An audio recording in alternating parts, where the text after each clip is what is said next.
Have you ever put your complete faith in someone only to have it blow up in your face? It's a gut-wrenching feeling, isn't it? That moment when you realize the person you trusted, the one you thought had your back, was never really on your side. Today, we're diving deep into a story that perfectly illustrates this painful lesson. It's a story about misplaced trust, subtle betrayals, and the devastating consequences that follow. Our story begins with Alex, a talented graphic designer with a dream. He'd been freelancing for years, building a solid portfolio and a decent client base. But he wanted more. He envisioned his own agency, a creative hub where innovative ideas could flourish. The only thing holding him back was the business side of things: contracts, finances, networking. That's where Leo came in. Leo was an old friend from college, a charismatic, smooth-talking guy who had always seemed to be one step ahead in the business world. When they reconnected at a reunion, Leo was full of praise for Alex's work. He talked about his own successful ventures and how he could help Alex turn his dream into a reality. He painted a picture of a partnership where Alex would handle the creative genius and Leo would handle everything else. It sounded perfect, too perfect, maybe. Alex was hesitant at first. He valued his independence. But Leo was persistent. He'd call with amazing opportunities, send over potential client lists, and talk about the millions they were going to make. He was charming, convincing, and he seemed to genuinely believe in Alex's talent. So, against his better judgment, Alex decided to take the leap. He believed he was making the right choice, trusting someone he thought he knew. That decision would change everything. They formed a partnership. Papers were signed, a joint bank account was opened, and they rented a small office space. For the first few months, things were incredible. Leo, true to his word, seemed to be a master networker. He brought in 2 major clients, both with lucrative, long-term contracts. The work was challenging and exciting, and Alex was in his element, finally leading a creative team and bringing his visions to life. He felt a sense of accomplishment he'd never known before. He trusted Leo completely. He gave him full access to the company's finances, believing Leo was managing everything with expertise. The first red flag appeared, but it was so small Alex almost missed it. A supplier called, asking about an overdue invoice. Alex thought it was strange. He mentioned it to Leo, who just laughed it off. "Oh, just a simple mix-up with the bank transfer, Alex. Don't you worry your creative head about it. I've got it handled." And the next day, the supplier confirmed the payment was received. Alex felt a wave of relief and a little foolish for even doubting Leo. Of course, he had it handled. He was the business guy.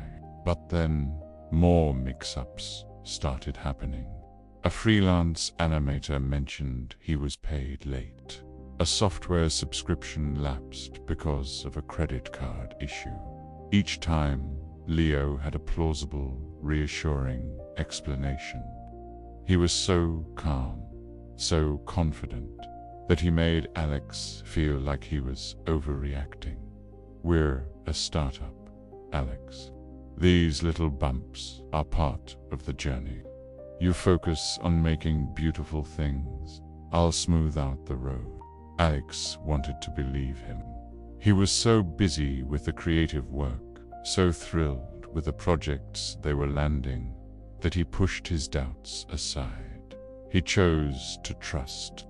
The turning point came during their biggest project yet.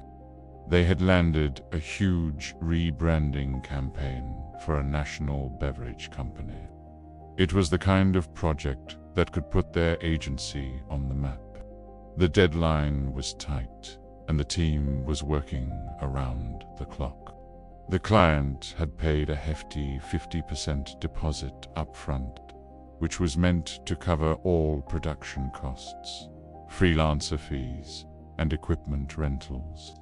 Alex was focused, pouring all his energy into delivering a masterpiece. One Friday afternoon, a week before the final presentation, the office landlord showed up. He was a stern, nonsense man, and he looked angry. He demanded to speak with Leo. Leo, however, was conveniently in a meeting out of the office. The landlord then turned to Alex and informed him that they were 3 months behind on rent, and that an eviction notice was being served. Alex was floored. He tried to explain that it must be a mistake, that they had plenty of money in the account from the beverage company deposit. With a knot of dread tightening in his stomach, Alex logged into the online banking portal. His heart stopped. The account, which should have held over $100,000, was nearly empty. He scrolled through the transaction history, his hands shaking.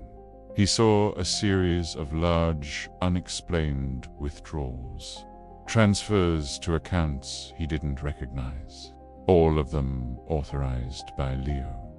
He frantically tried to call Leo, but his phone went straight to voicemail.